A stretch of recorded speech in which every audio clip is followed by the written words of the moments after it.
So it was sat on in my guest room. It does have a mirror. There's the mirror. But I've dismantled it to get all the paint up, strip it all down. This had transfers on it, it had wood you bend on it. We're stripping it all down because I need it to go with some current decor that I have in the guest room. So that's what we're doing today. We're going to be decoupaging, we're going to be using wood you bend trims, and we're going to be using paste and pigment. So stick around if you like those kind of things. On the top, I'm going to be applying decoupage, and on the drawer, I'm going to be applying decoupage. I'm also going to be applying some wood you bend trim around these rooms because as we have stripped this piece, we've shattered it. So we've gone at it with wire brushes and heavy sandpaper because we were in a rush. So I am going to put some trim round there, and then for the mirror, I'm going to be putting some trim round there. I might do some decoupage here, not so sure yet, not too sure, but definitely a wood you bend moulding and some trim round the mirror because this, even from when I bought this, it was wrecked, it was damaged. So, what do we do when we are applying posh chalk decoupage? The first thing we need to do is paint our surface in a white colour because the posh chalk decoupage is transparent, so the surface, the paper, the finished product takes on the colour of the wood. Now I've got red on here, obviously that's going to show through my decoupage paper and I don't want that. So the first thing I'm going to do is apply the white paint to the surface and leave that to one side to dry. So you can use any white paint you want, anything will go under the posh chalk decoupage papers. And I'm just going up to the edge there because that's where my decoupage will finish. Nice solid coat of white paint on the top there. So I'm now going to remove the drawer so I can paint that, get all the prep work done. You don't want that red showing, and that will show when you open the drawer. So for our drawer, I'm going to be using the bouquet of flowers and I'm using the A1 size. So I'm just going to pop the drawer to one side. I'm going to section this out so I get a straight line. And in order for me to get some of that decoupage, I'm just going to fold it there. Give myself a little bit of leeway.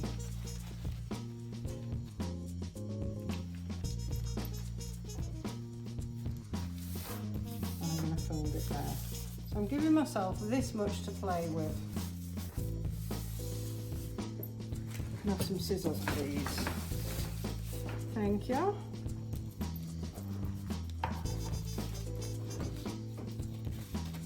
And I'm cutting it like this, guys, it's just so that I'm neat and tidy and I can pop the rest of it away, what I don't use, and use it another time. If I start digging into it and pulling it apart, I won't be able to use it on the next. So there's a big chunk I can use next time.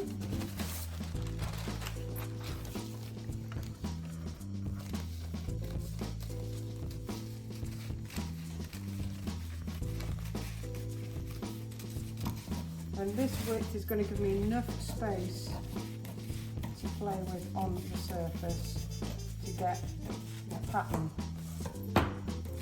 nicely onto the surface.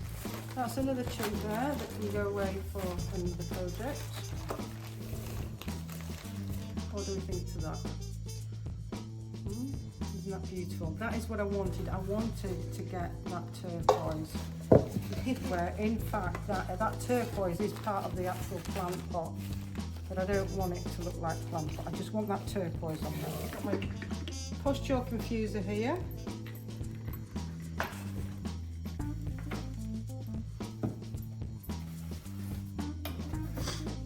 And I've got my posh chalk blend and smooth brush. I'm just going to apply a very thin layer of the infuser onto the designated substrate.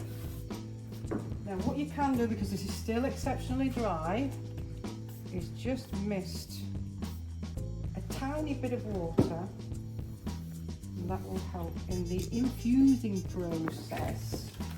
So here we go.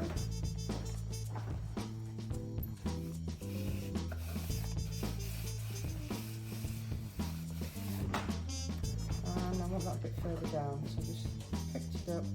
Right, I'm going to come in with a dry brush now. Starting in the centre, and I'm just pushing that down, getting rid of all the crinkles. Now the great thing about the push chalk decoupage is it is actually, I'm going around a corner here, so if you can see, that has actually started to crease up there. Can you see that, guys? It's starting to crease up there. I am going to wet the surface a little bit. You don't have to do this for other surfaces, but when you're going around an actual bend, you do.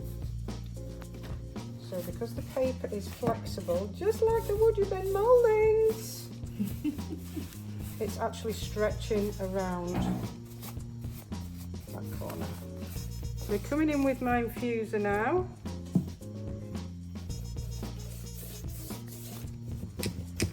Just to complete the sealing process. And as I come round, this is the opening of the drawer. Now I'm thinking maybe I want to push my decoupage over. Can you guys see that?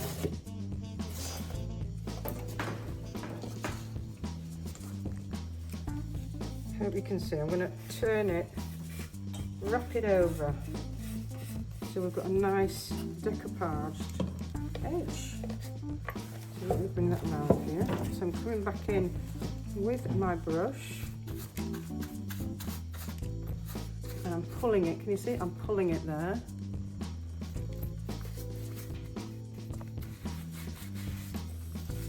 Pulling it over so it's stretching nice across. And whilst it's still dry on one side, I'm going to come in with my knife and just cut that piece off there. Still nice and dry. Once it gets all soggy and wet, you run the risk of creasing your decoupage paper. Now I'm not cutting this too straight, but that's okay. Once it's nice and dry, I can always come back in with my sandpaper and sand it down. And a bit more diffuser there. I'm just going to dry that off, guys, because I'm going to turn it over now.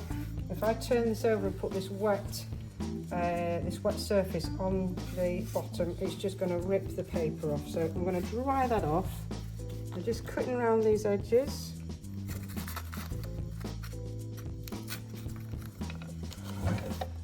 I'm cutting that a little bit bigger because I can't see there, and I don't want to cut it short because that would be a great shame. Wrapping that round too.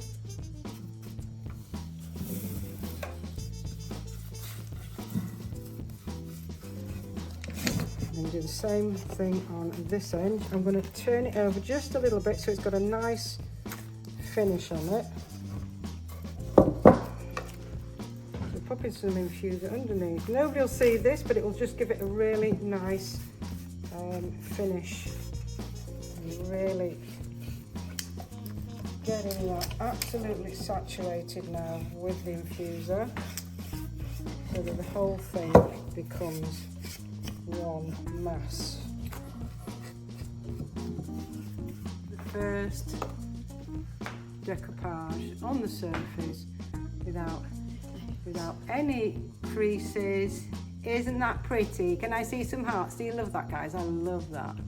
And I'm going to do exactly the same exercise that I did with my previous decoupage. I'm just going to measure how much I need. I don't need to crease it because I've got my lovely script to follow here.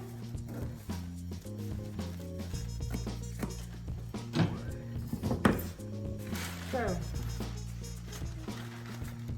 I've got the best part of 3/4 of the A1 left there of the Posh Chalk script, so I can keep that for next time. So in a very thin layer of the decoupage, sorry, of the decoupage infuser. Now what I should have done is mark where my screw is going to sit, but okay. Where does this screw go? Well, it's gone over the screw there. This is going to be a bit tricky, me picking it up, so I'm going to do it like that. I'm going to do it like that. So I'm going to come in with my dry brush.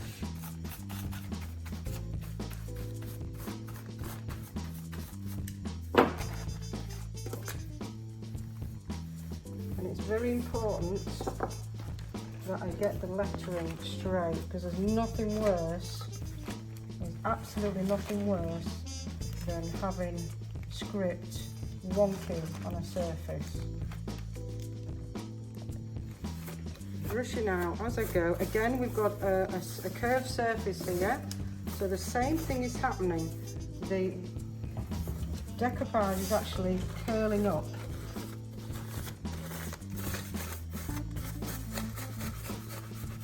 It's curling up and creasing. You can stretch your paper a little bit just by lightly misting the edge, ever so gently. And I'm going to come back in with my brush and just ease it over that edge. And there's a massive crease here, so I'm going to pull that up. Ooh. I want rid of that crease.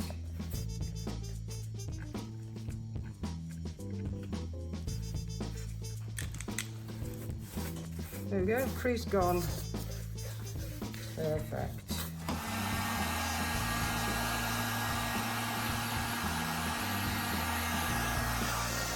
And on this edge, I'm holding my decoupage whilst I'm drying it. Why? Because the hot air, it entices this corner to kind of lift up, and then it's really hard to stick back down. Okay? Because what happens is, as soon as the infuser goes through it, it becomes impermeable, and the only way you can stick it down is with aerial glue. Holding that down, just a little tip.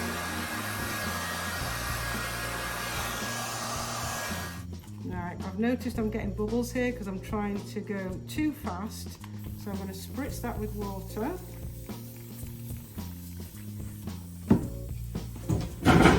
With my brush and try and get rid of those bubbles.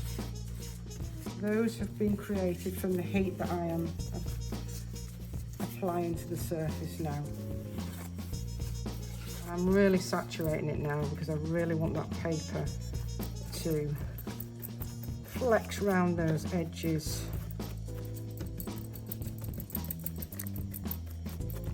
So I'm finding here the name of the game is to get it absolutely saturated so it sticks to that surface. And there's no way I'm going to try and dry this off with a heat gun. I'm going to attack the mirror in a minute anyway, so we can start putting some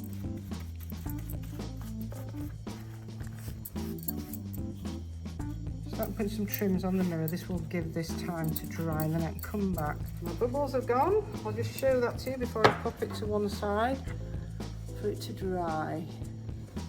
Isn't that beautiful, guys? The wood popping through, peeping through with the bits of white. So this is our modern bead. It is Wood U Bend 743.1. Now the 0.1 means that it is 1 metre long. We also have these in the regular 2.15 metre long. I'm also going to be using the 2152. are up at the top.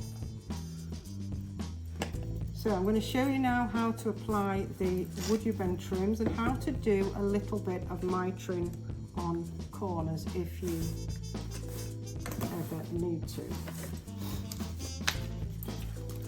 So when you're using your Would You Bend trim, my friends, do not throw this fabulous board away that is in the middle. You can use this for so many things. First of all, it's great for travelling, so if these get packaged and sent somewhere, the Would You Bend cannot break.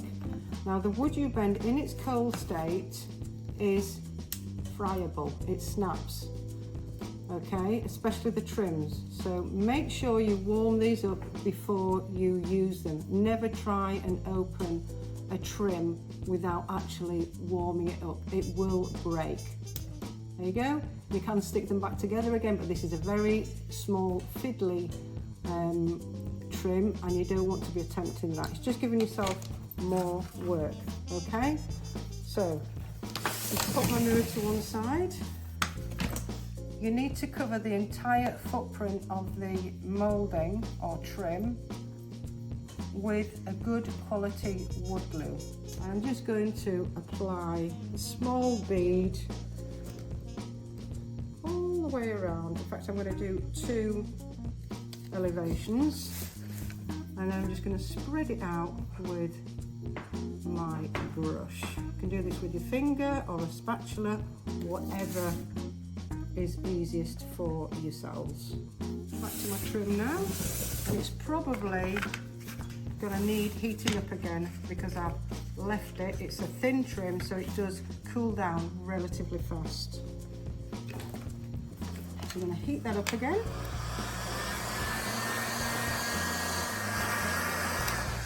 Would You Bend mouldings are real wood. They have a very high content of wood.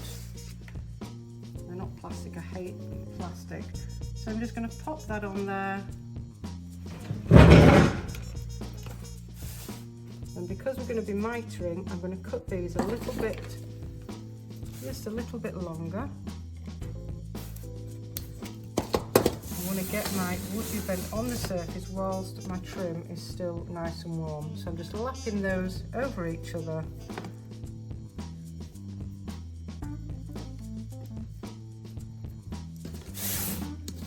Like so. I can now come in and apply the rest, the other 2 corners elevations with glue. Just put a really tiny bead on here.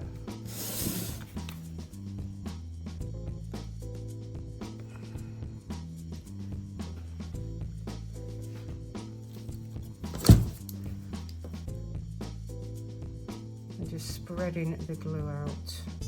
So the entire area that my Would You Bend trim is going to sit on. And it's always advisable, guys, to keep your trim in the roll. It's just so much easier to handle. Once these trims are opened up, especially these thinner ones, they do get quite unruly to handle.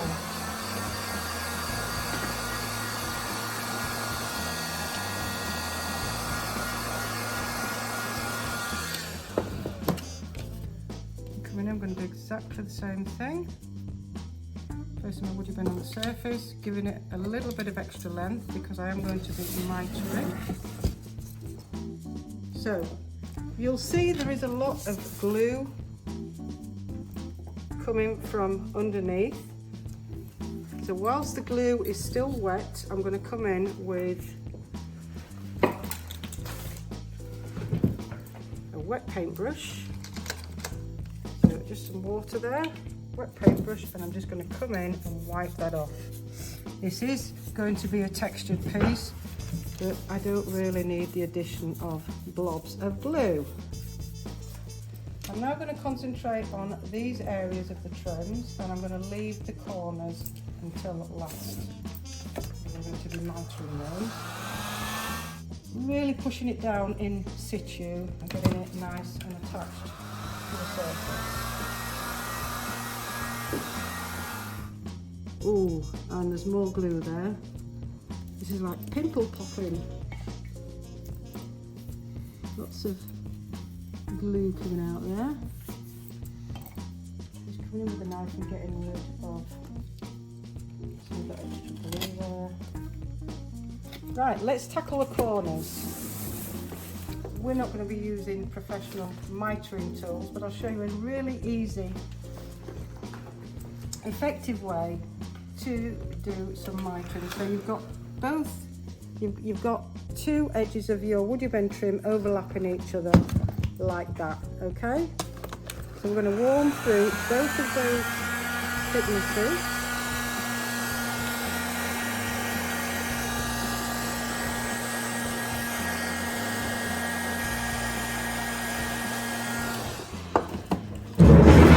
And then I'm going to come in with my knife, and I've got, that is my guide there and there. So I'm just going to take my knife across, and I'll pull that first bit off and then flick the one here, and there's another piece under there to get rid of, and that should give me a perfect corner there. And because it's so squidgy, the wood you bend, you can really push it into each other. I've got a bit of a rough edge there. When that cools down, I will be able to deal with that by sanding it. And do exactly the same on all the other 3 corners now. It's all about getting it lined up with that piece, that line there. I'm going to go around all those edges now and just put a little bit of glue in there. Warm them up so I can really get them stuck down. I have a little bit stood up here, and this has gone all nice and cold now. So just like any wood, I can sand it down. Now this is the advantage of the 3rd generation of wood you bend mouldings. They are so dense, there's hardly any large porosities. Look at that corner there. And there you have the perfect corner. So all 4 corners are now done. So again, I'm going to use my board.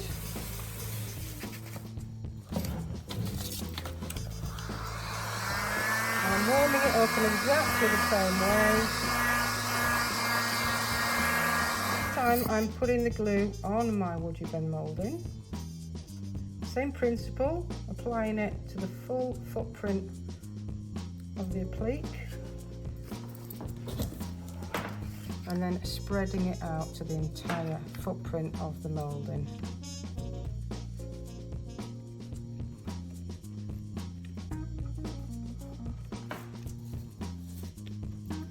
A lot of surplus glue going on there, so that's the first thing I'm going to tackle. Right, I'm going to come in and warm that up again. So that's now ready for me to start painting, which I'm going to do in a minute. I'm going to come in and spritz my surface because I'm using push chalk paste. I'm going to be diluting it in situ with the water. Now I've left some of this white purposely so that it shows through the paste, just giving that little bit more vintagey feel to it. Going into all the nooks and crannies of the wood you bend trim. So you can stipple your paste on. You can drag it on to give it more of a wash. A little bit of water in there, you see that? So the paste is exterior grade, it has an inbuilt sealer in it. No, you don't need to seal it. You can use it outdoors.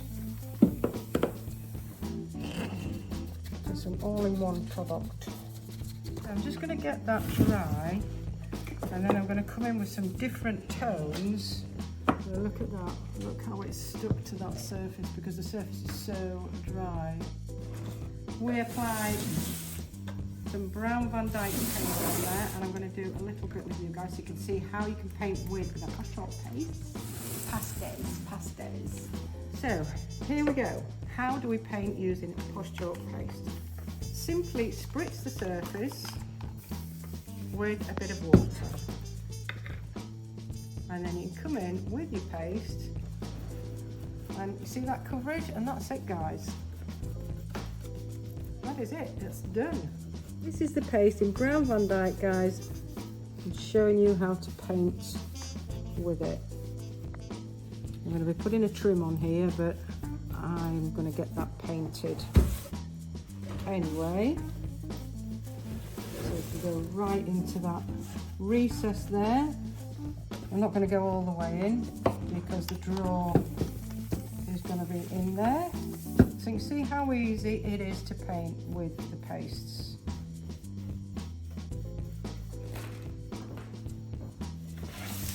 And I'm just going to paint on top so that's nice and neat, because I haven't blended my decoupage in here.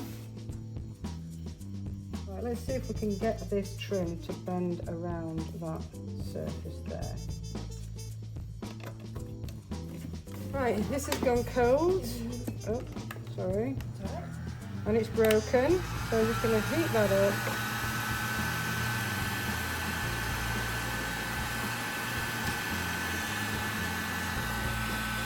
And go around this corner here.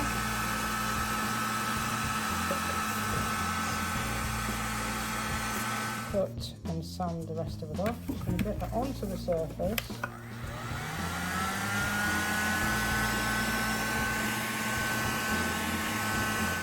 Okay, so I've not screwed it in all the way, guys, because I'm going to paint these with the pigments. Mix up quite a bit because we've got a lot of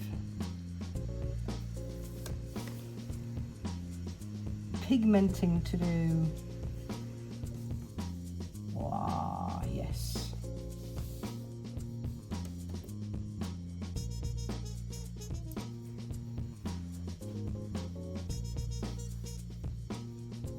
Look at that, my friends. One coat does not need another coat. Look at that, isn't that gorgeous? So I'm just thinking about this piece as it's sat on top of the dresser, what it's going to look like. I'm thinking maybe I should do, maybe I should do this part here in gold pigments as well.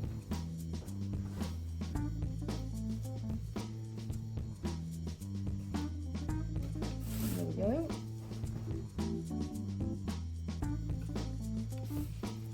I'm trying the pigments out on this lower rung. I'm going to have to mix some more pigments there.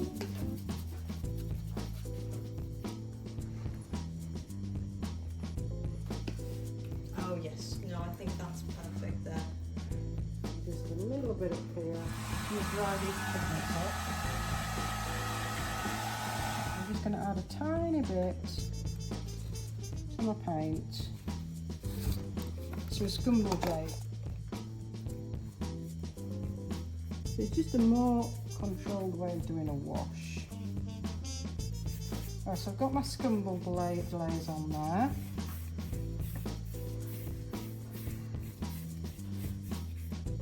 And the great thing about scumble glaze is you don't have to seal surfaces before you do a wash on them, because it's got the kind of seal of the slippery stuff.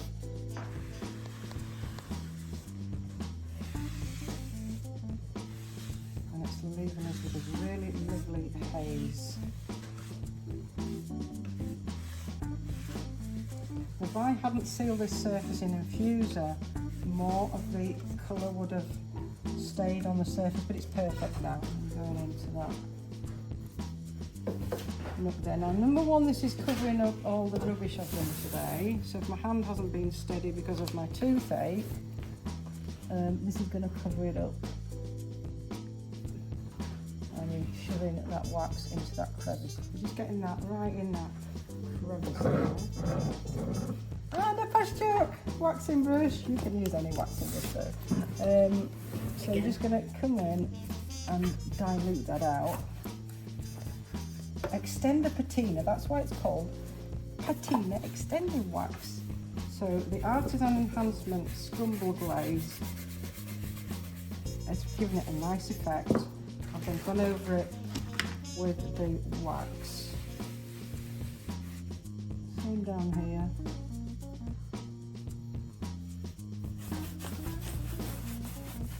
Oh, this is coming out really nice, and I'm so glad that I have done losing the pigments. Thank you, Betty, for cheering me on.